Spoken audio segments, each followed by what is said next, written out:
I truly believe that with more awareness, lives can be saved, because how can you not know about something and what it might look like if we don't hear about it, we don't speak about it.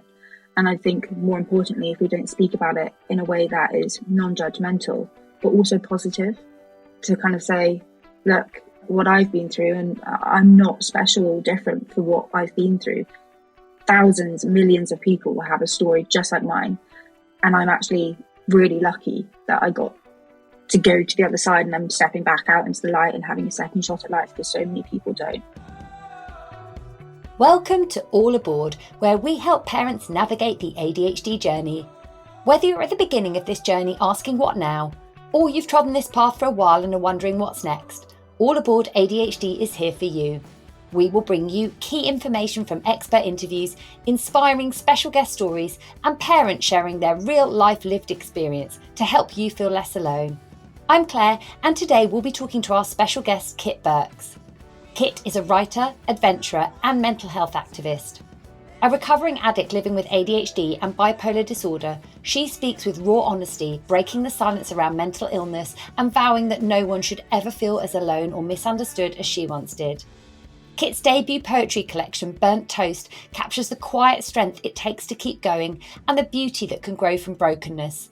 Through her words and her work, Kit offers a fierce message of hope. There is life beyond our darkest moments. She is now preparing for Stride Beyond Silence, a world record trek spanning over 8,500 kilometres. The journey is a powerful act of solidarity and a call to action for suicide prevention, one step at a time. Welcome aboard, Kit. Hi, thank you so much for having me. It's great to be here. Thank you so much for joining us today. So we've got lots and lots to talk about, but I thought we could begin right at the beginning of your story. So can you start by telling us about when you were diagnosed with ADHD and kind of what led to that diagnosis in the first instance and how it felt to finally have that answer? Yeah, so I got diagnosed quite late in my life. So I got diagnosed at the age of 26. And that came about just because I'd just also entered recovery from addiction as well. And I was looking for answers. My family were looking for answers, and decided to go privately to see what might be underlying, not just the addiction. And I was in that room for less than 5 minutes before the psychiatrist went, I think we should do an ADHD test. Okay, wow. Yeah, and I was like, right. So yeah, and then I got diagnosed with ADHD, and it was the first time someone actually said to me, he went, you've done so well to get this far. I don't know, for the first time I felt just this slight turn of feeling understood, and because I felt misunderstood all my life. And it made sense. It made so much sense. So yeah, I didn't find it hard to accept. I know that people talk about the grief that comes with late diagnosis. I just felt relief. I felt like, oh my God, that like the jigsaw puzzle had kind of started to be put together. So yeah, it was quite late on. And yeah, I, still coming to terms with how my brain works. It's definitely an unfolding, but yeah, late diagnosed. And then a year later, I got diagnosed with bipolar as well. So then finally all the answers sort of came flooding in. Start to come together. Yeah. I was going to ask you that. What did it feel like when he said, you've done so well to get this far? Because that's such a profound and really highly empathetic, kind thing in many ways to say, isn't it? Yes, I think the feeling for me for a lot of my life, and it's not anyone's fault, it was just lack of information, lack of education around what ADHD looks like, especially in young girls. And I just felt like a problem. I felt like I was constantly getting stuck in life. I couldn't move forward. I didn't understand why I couldn't do things like how other people did. I just thought I was incapable of doing so much. When actually I just hadn't been given the right tools.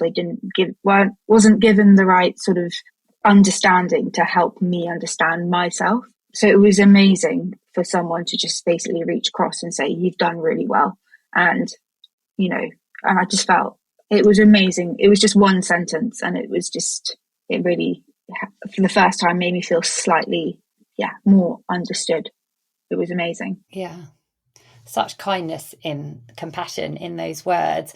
And I think what you're saying is a really common one, isn't it? That particularly with girls and women, that feeling so misunderstood and having such a lack of understanding about our own struggles and challenges. And I think that's many ways why diagnosis is actually so important, is to start understanding that and having that ADHD lens through which to kind of frame our life and our experiences. So kind of looking back then into your childhood and your younger years before your diagnosis through that ADHD lens and awareness that you have now, when do you think you first realised that you were experiencing the world differently to other people, and how did that feel? From a young age, not sort of young childlike, but definitely kind of early teens, like 12 onwards. But I think it was hard for anybody to maybe even, and me, to pick up that it could have been anything like ADHD. I mean, ADHD was not a common phrase when I was growing up. It was not something that people got diagnosed with. And if I ever heard about it, it was always naughty schoolboys, young children that were just disruptive. And that was about it. But I always struggled very much with mental health. So from a young age, at 12, had insomnia and depression, put on antidepressants at the age of 13, and then slipped into an eating disorder, anorexia, which was really bad, and then slipped into bulimia throughout my teenage years. And then after that, as soon as I started to just about recover, I then went into drug addiction. So even though it wasn't very obvious at first, my drug addiction sort of got progressively worse over about a decade, until by the end I was just homeless, suicidal, and all of this destructive behavior, and constantly feeling like I could never get things done. I could never complete things. I always was acting out, it seemed. And I think it was, the big part of it was this journey of mental illness that just has always been there. And and then sort of getting that ADHD diagnosis and the bipolar one as well, kind of both of them coinciding, it made sense of so much. And then I realized that a lot of people with ADHD do self-medicate through using drugs and alcohol as well, and all these things that started to make sense. So yeah, there was a lot of behavioral disruptions throughout my life, and I think bad at regulating emotions was one thing. Never being able to get things done, always leaving things till last minute, always being told off for forgetting things. If we're going back into school, I guess a lot of people said, oh, I mean, I was deemed unteachable in languages because apparently I was too away with the fairies. And so it was I never understood what was wrong. Why couldn't I just sit and listen? Why couldn't I revise for exams like other people did? It was always, right till the night before. And so, yeah, there was just a lot of things I think now I realise are related to ADHD. And at the time, I just constantly felt like I was wading through treacle and not understanding why was I struggling? Why couldn't I do what other people did? Thank you for being so honest there, because it's really important and it's really refreshing. And I think for people listening who perhaps have experienced these things themselves, or their children, or they know people who've been on similar journeys, I think hearing that honesty is so refreshing. I think there's so much power and inspiration in your words, and hearing what you were talking about there in terms of school and the way those messages were framed to you.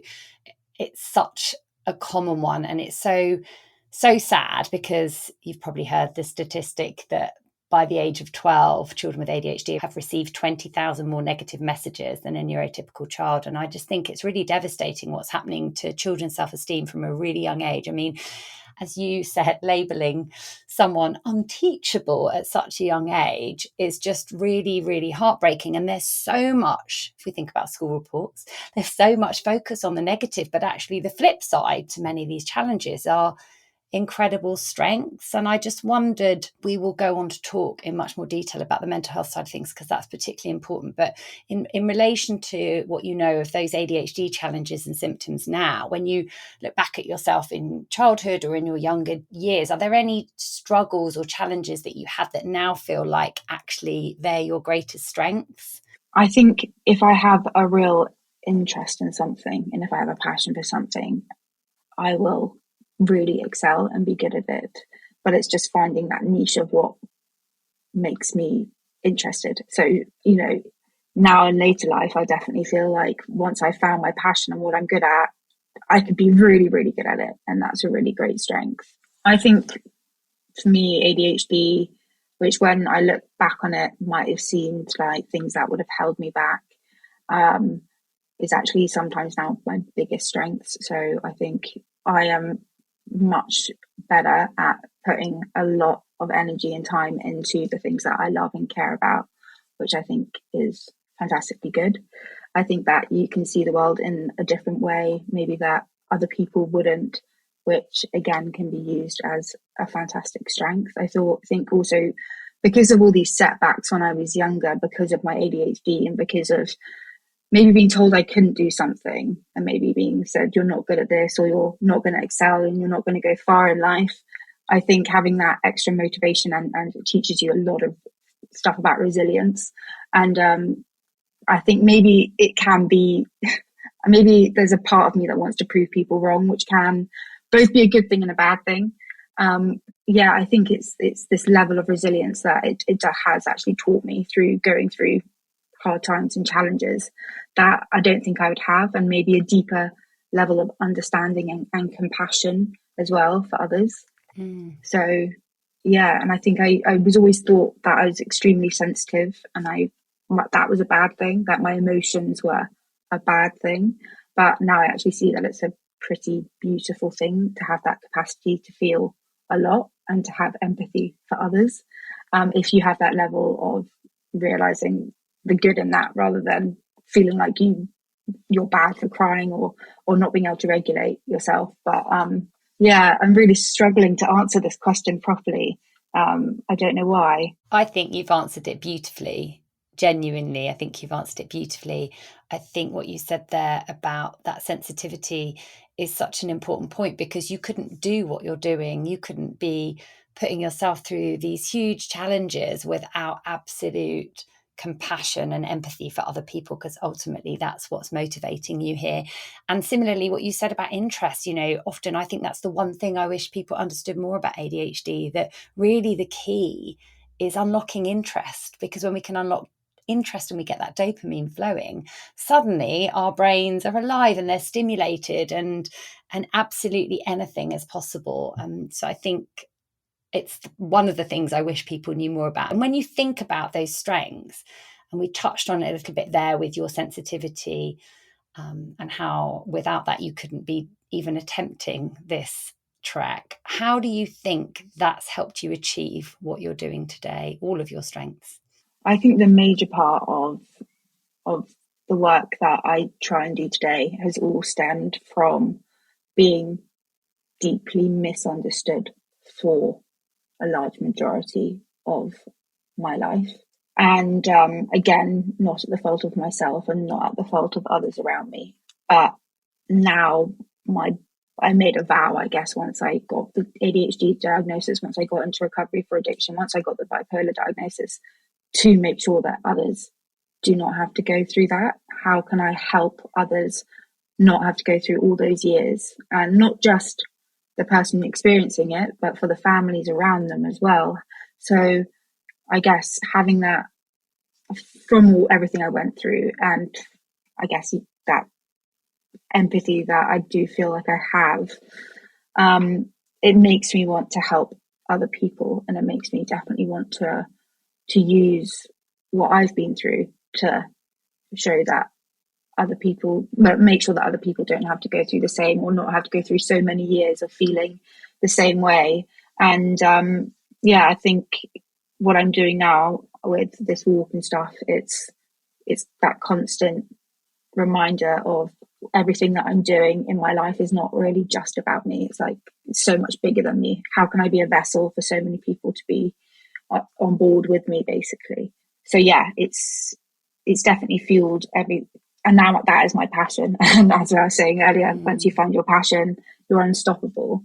And so that's kind of all I want to do now, is just to help others feel less alone. And how can we educate and change that and speak openly and speak honestly, and swerve away from the shame and the stigmas, and actually just be open and honest. Because what I found is that the more open and honest I am and vulnerable, it sort of like bleeds out, and people feel like they can be open and honest and vulnerable back, and that just sparks so many conversations. So I'm really grateful basically for everything that's happened, because I wouldn't be here doing what I do. That's such a big, powerful statement, isn't it? And we're so grateful for you doing everything that you do too. You said a lovely sentence there, which was, swerve away from the stigma. And I think that is crucial. And that's what people listening need. And you have been so honest. You have spoken so bravely about hitting rock bottom and what it took you to climb out of that place. And I wondered if you could tell us a little bit more about that turning point and how you took that first step. Yeah, so I was 26 at the time. It was in the early parts of 2022. And I'd hit rock bottom, especially with addiction. And I ran away from my whole life, my home, my family. I'd been missing, basically. No one really knew where I was, what I was doing, what I was up to. Homeless or living in really horrible places like drug squats, and just basically piling on trauma after trauma after trauma, and ultimately feeling very sorry for myself and feeling like a victim constantly. Yeah, and eventually just through that last sort of year of active addiction, was just so incredibly lost and depressed and suicidal, and didn't want to be here anymore, and got to this point where I finally had to come back home. I didn't have anywhere else to turn. My parents were amazing in the fact that they actually took me back. And I reached out to a friend who I knew was clean and sober, and she helped me. She took me to a meeting, and I was just at this point where I didn't know how to live with the drugs anymore. I didn't know how to live without them. I didn't really care if I lived or I died. So I thought, well, I'll just try this and see what happens. And I went to an all women's meeting, and that was on June 2nd, 2022. And I left that meeting with 8 new numbers and 1 message, which was pick up the phone, don't pick up the drug. And that's what I did. And I haven't touched a drink or a drug since that date. And what I found amazing about speaking to other people who had been in active addiction was their ability to get not just vulnerable, but also having that capacity to get totally honest, because there were things that happened in all that weird, crazy darkness of the decade that I thought I'd never be able to say out loud. And they taught me that it was okay. It was okay to start speaking about these things. It's okay. And so I think the turning point for me was really, truly getting honest. And actually, the first part of that was saying out loud that I was an addict, because it really is sort of a self-diagnosed disease, addiction. People can tell you you're an addict, but you're not going to do anything about it until you fully believe it yourself and you want to just actually make a change. So that was the first part of that turning point from my rock bottom. And, the more time I spent clean, the more time I got honest. And I think how I phrase it is that at my rock bottom, for years, I was carrying this invisible rucksack, but I was just piling more and more into it, all this shame, all this guilt, all the things I'd done, the lying, the manipulation. And there was so much stuff in this rucksack that just kept piling on that by the end it flattened me. And I didn't have the ability to look in the mirror and see anything but somebody I hated, because I didn't know where the lies ended or began or stopped, and I didn't understand myself, and I didn't feel like I belonged. And being in recovery, I was given the chance to basically start emptying this rucksack, admitting these faults, facing my trauma, starting to understand who I was, which also came with the diagnosis of ADHD and bipolar. And with this kind of over the last 3 years, that rucksack is empty now. And I think it's quite a toxic notion to say that you have to always love yourself, but I can definitely accept myself today. And I think that's the most important thing. Yeah. That is absolutely the most important thing. And the words that someone gave to you when you first went to the group, that it's okay to be honest. I think it's more than okay, because there's so much power in your honesty, because it helps so many people. We feel like we can't be honest and share those things, as you so kindly and bravely offered up then, because of fear of other people and judgment and stigma, as you touched upon. And so to share honestly, not just is okay, but you're helping so many other people. And I also just wanted to take a moment to say, like, well done. And that is not even a big enough sentiment for what I'm feeling listening to your story right now and what you've achieved, because it's very easy to share these stories, isn't it, and not even have a sense of how huge that step was, like how absolutely huge. It must have felt almost impossible at times, and yet you were able to do it. And as you said, you've been clean ever since then, which is just the most incredible thing. So I just wanted to take a moment to say that to you. And my final thought was about the metaphor you used with your rucksack. I thought it was such a beautiful one, because it's something that's so vivid and we can all relate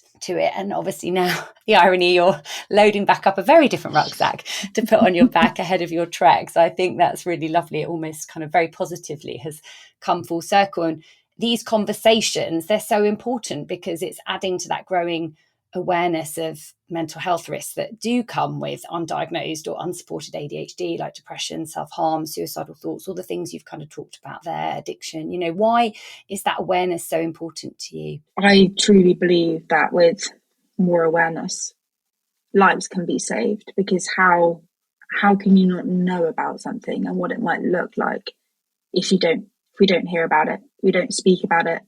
And I think more importantly, if we don't speak about it in a way that is non-judgmental, but also positive, to kind of say, look, what I've been through, and I'm not special or different for what I've been through.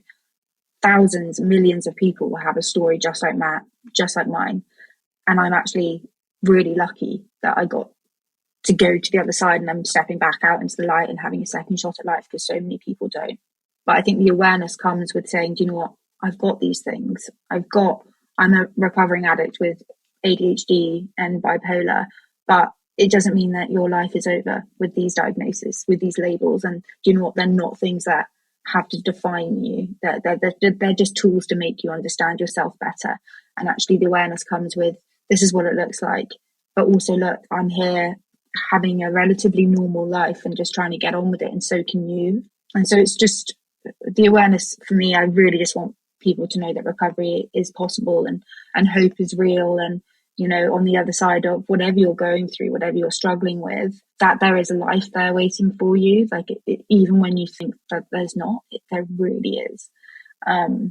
So yeah, I think it's using lived experiences, talking about them, and trying to show people that they're not alone. They're not alone, and it's okay to say these things out loud. And what you're saying out loud is so inspiring. And I think what makes you special is that it's not just that you, like you said, that story is shared with, so many other people, and that might be true to an extent. But what's so phenomenal is that you're using that to help other people. I guess another way you've been using your voice is through your poetry. And I saw that you described poetry as the way you found your voice. And I love this, when the truth felt too raw to say out loud. So I just wondered what prompted you to kind of pick up a pen, and how has writing helped? It's really interesting, really, because I've never been academic at all, and I definitely had never had much of an interest in poetry. And I was not even 30 days clean, so I was still detoxing, and I was feeling horrendous. And I also just started, even though I was really glad that I was getting clean, I was also terrified, terrified of facing this reality that was actually required presence. That was scary. Terrified of facing my past, and terrified of facing emotions which I'd pretty much numbed out for a long time. And at that point, I found it hard to articulate how I was feeling, how I could make sense of myself, how I could make sense of everything. And for some reason, I picked up a notepad and pen and started writing poetry. And it became this almost abstract way of saying how I was feeling. And it was like therapy. It was like my own form of therapy, of sort of dressing up these emotions in a less scary way, not saying them so bluntly and matter of factly.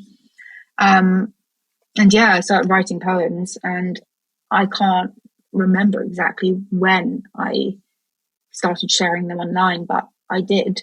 And it kind of just snowballed from there. I mean, it took a while to snowball. I mean, but yeah, now I've got my poetry book coming out, which is just, it's crazy. And it still is one of those things that helps me. But it's like in my poetry book, it kind of goes through from hurting to blooming to loving to understanding to becoming. So the poetry is actually a way of, you see it, how much pain I was in, but then there's also this really beautiful journey which recovery has given me for just observing the world and falling back in love with it.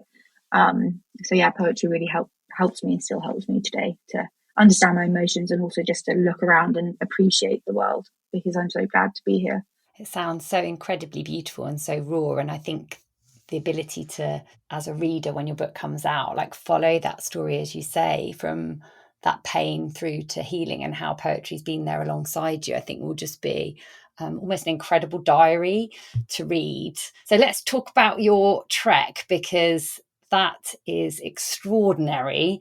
You're setting out to cover 8,500 kilometres, I think this is right, across 10 countries in a year, which is the first continuous solo trek of its kind.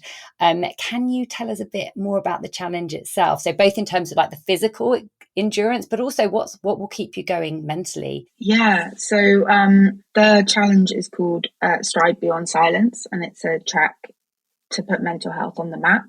And I'll be starting at Nordkapp, Norway, and yeah, making my way to this tiny island off Greece called Gavdos, which is the southernmost point in Europe, so northernmost to southernmost. And yeah, carrying everything I need with me to hopefully survive, but just to keep me going. So yeah, sleeping in a tent most of the time, and it's going to be quite an interesting challenge.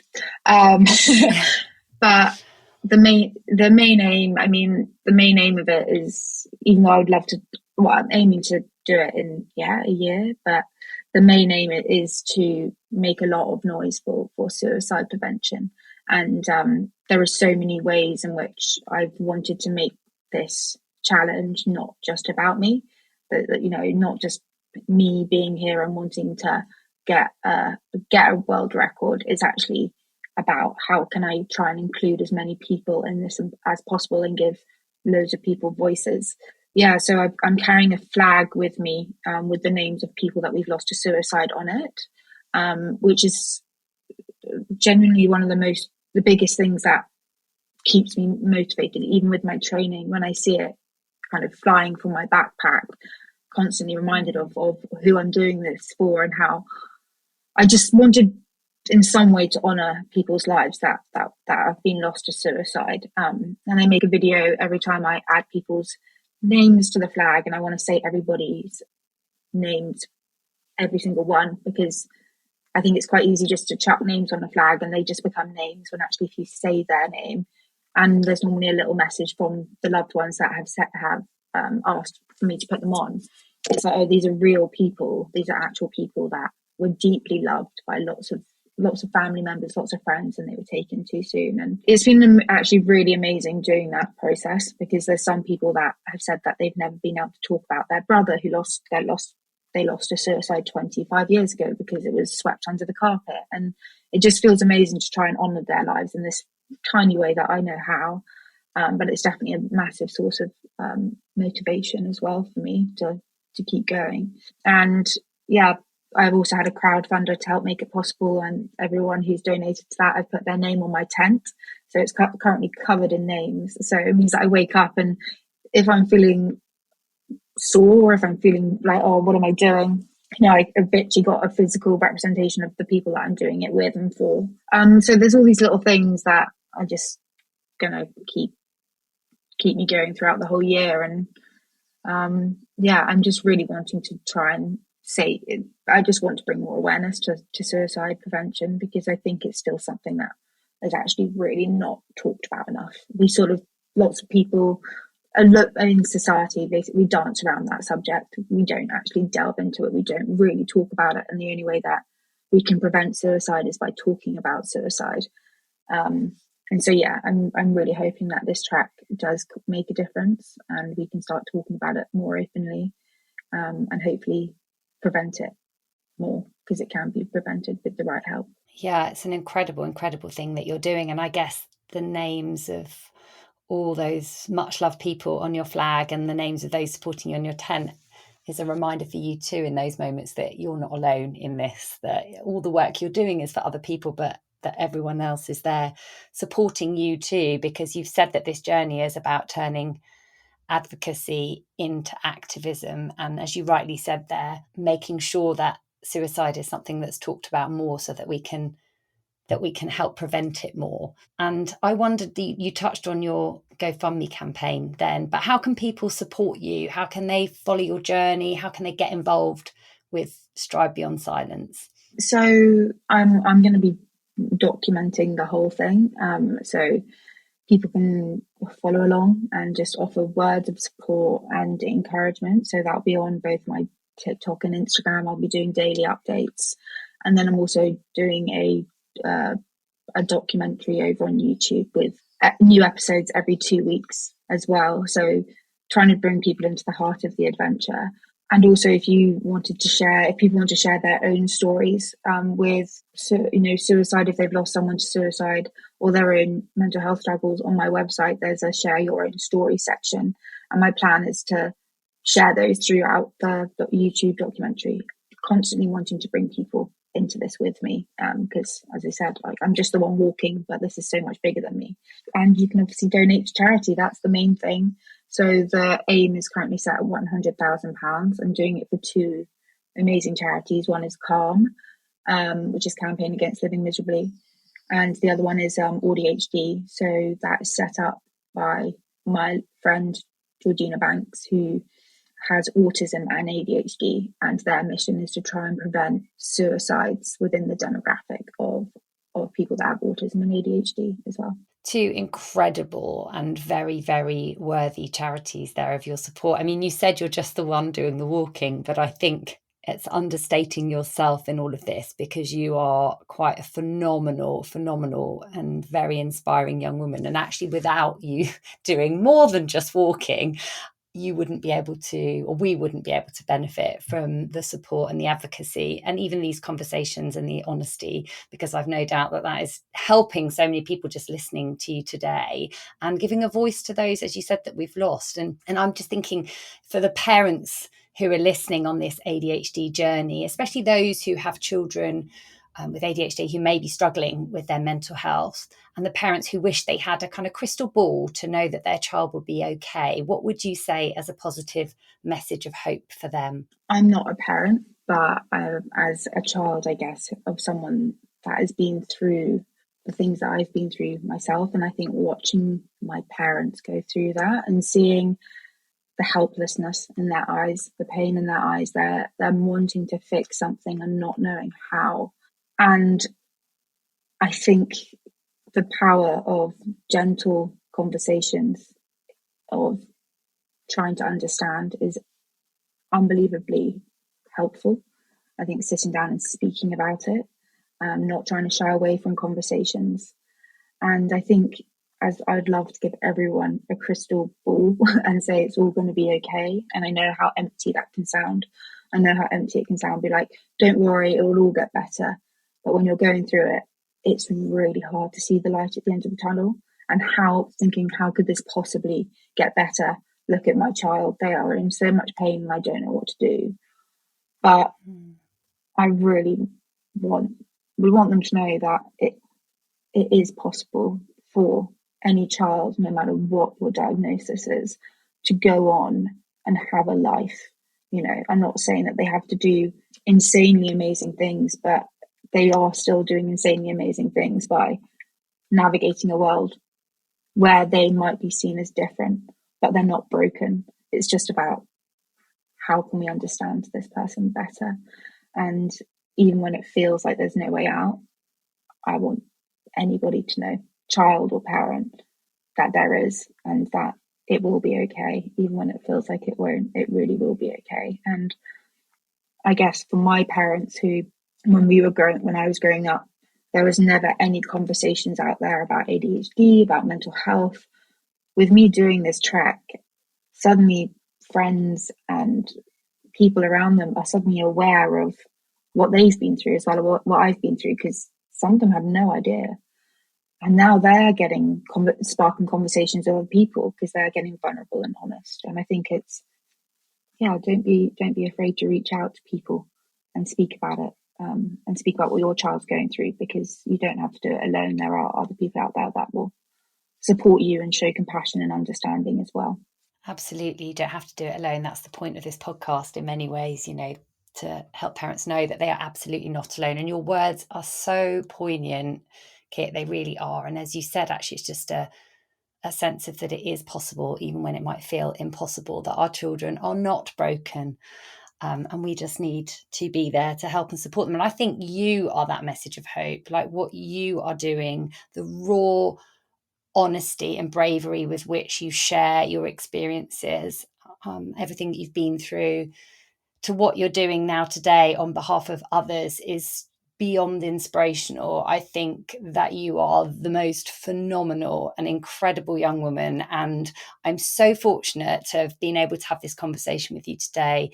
Thank you for talking to me. Thank you for sharing your story for everybody listening. And your trek is it's quite something, and we will follow you and support you in every way we can along the way. So thank you for doing this on behalf of, as you say, everyone that has been lost to suicide, and for helping raise awareness both of that and ADHD and bipolar and other mental health issues, so that we can help and support more people. You are amazing, Kit. I wish you every bit of luck and health and safe journey ahead of you. Well, thank you so much for having me.